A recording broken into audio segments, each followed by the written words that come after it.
大家好，这里是百味厨娘。大蒜在我们做饭的时候，天天都能用得上，不管是做凉菜还是炒热菜，都能用得上。但是剥大蒜却是一件很头疼的事，好多人都不喜欢剥大蒜。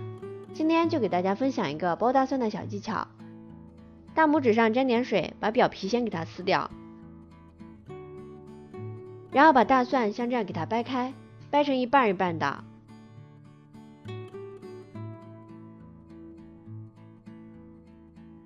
再找一个塑料瓶子，矿泉水瓶也是可以的，把大蒜籽全都装进去，把盖子拧紧，然后像这样不停地给它摇晃，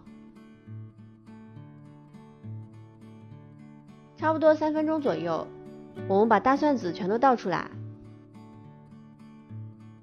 用这种方法可以处理大量的大蒜。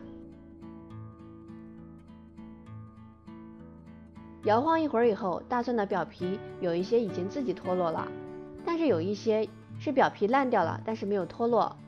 我们用手给它剥一剥，很轻易的就可以把表皮完整的脱落下来。但是有些大蒜籽，它直接一点都没有散开。没有关系，我们还有小妙招。我们捏住大蒜的两头，大蒜两头连接的这条线，轻轻一捏就可以自己裂开。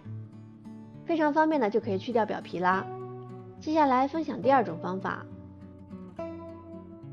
我们把大蒜从中间掰开，然后用刀把头部切掉，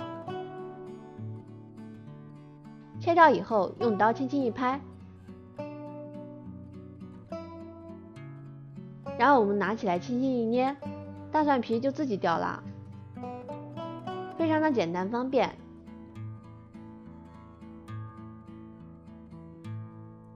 这3种处理大蒜的方法都非常的简单方便。如果你喜欢的话，就收藏转发试试吧。这里是百味厨娘，我们下期视频再见。